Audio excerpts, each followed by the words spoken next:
KECBയുടെ അനാസ്ഥയിൽ ഇടുക്കി രാജകുമാരിൽ കുടുംബം ഇരുട്ടിലായത് 1.5 ദിവസം. Bill അടച്ചിട്ടും Kuruvila city സിബിയുടെ വീട്ടിലെ ഫീസ് ഊരുകയായിരുന്നു. ആദ്യം സംഭവം നിശ്ചയിച്ച KECBയുടെ ഇപ്പോഴത്തെ വിശകലനം വീട് മാറിപ്പോയി എന്നാണ്.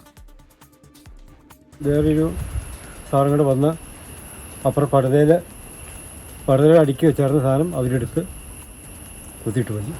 അതൊക്കെ കൺസ്യൂമർ മാറിപ്പോയതാ, വേറെ വീടാന്ന് ഓർത്തുകൊണ്ട് മാറി ഊരിക്കൊണ്ട് പോയതാന്ന് പറഞ്ഞു. ഞാൻ ചോദിച്ചു വേറെ ഊരാടി 7 ദിവസം വരെ നിങ്ങൾ അന്വേഷിച്ചുകൊണ്ടിരിക്കുമായിരുന്നു. ഇപ്പോഴേ ഊരി ആളാരാന്നും ഇയാൾ വെച്ചെന്ന് ഇന്ന് വൈകി രാവിലെ അറിഞ്ഞതെന്ന് പറഞ്ഞ് വന്നവർ.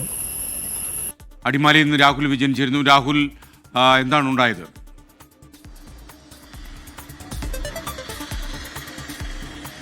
കഴിഞ്ഞ വെള്ളിയാഴ്ചയാണ് ഈ സംഭവം നടക്കുന്നത്. ഈ കറണ്ട് ബില്ല് അടച്ചിട്ടും ഈ അന്നമ്മ എന്ന് പറയുന്ന സ്ത്രീ മാത്രമുള്ള വീട്ടിലെത്തി. ഇത് സിബി എന്ന് പറയുന്ന ആളുടെ ഉടമസ്ഥതയിലുള്ള വീടാണ്. അന്നമ്മയുടെ മകന്റെ വീട്ടിലാണ്.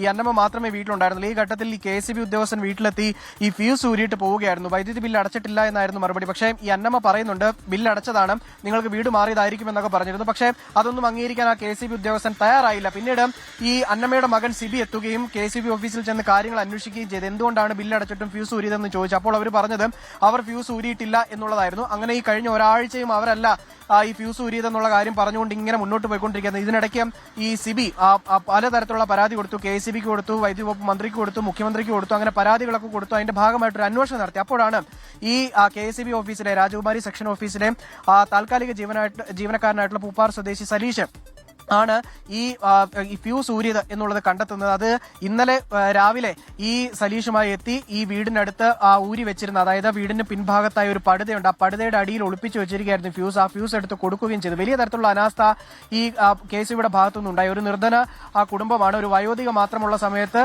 വന്ന് യാതൊരു കാര്യവും അന്വേഷിക്കാതെ വീട് മാറിപ്പോയി എന്നൊക്കെ പറഞ്ഞുകൊണ്ട് ഇപ്പോൾ അതിലൊരു വിശദീകരണം വന്നിട്ട് കാര്യമില്ല. യാതൊരു കാര്യവും അന്വേഷിക്കാതെ ഫ്യൂസ് ഊരി പോകുന്നു. അവരെ 1.5 ദിവസമാണ് ഇരുട്ടത്തിരുത്തിയത് എന്നുള്ളതാണ് ഏറ്റവും പ്രധാനപ്പെട്ട കാര്യം. ഒരു രാത്രി ഫുള്ള് അവർ ഇരുട്ടത്തിരിക്കുകയായിരുന്നു. പിറ്റേ ദിവസം ഉച്ചയോടുകൂടി KECBയിൽ നിന്ന് തന്നെ ഫ്യൂസ് കൊണ്ടുവന്ന് അത് കുത്തി എങ്കിൽ പോലും ഈ കുറ്റം അവർ ഏറ്റെടുക്കാൻ തയ്യാറായിരുന്നില്ല. ഇപ്പോൾ എന്തായാലും എയുടെ നേതൃത്വത്തിൽ നടത്തിയ അന്വേഷണത്തിൽ ആ കുറ്റക്കാരനെ കണ്ടെത്തിയിട്ടുണ്ട്. ഫ്യൂസ് ഊരിയത് KECBയുടെ വീഴ്ചയാണെന്ന് അവർ സമ്മതിക്കുകയും ചെയ്തിട്ടുണ്ട്. ഈ താൽക്കാലിക ജീവനക്കാരനെതിരെ നടപടി ആവശ്യപ്പെട്ടുകൊണ്ട് റിപ്പോർട്ട് സമർപ്പിക്കുമെന്നും വ്യക്തമാക്കിയിട്ടുണ്ട്.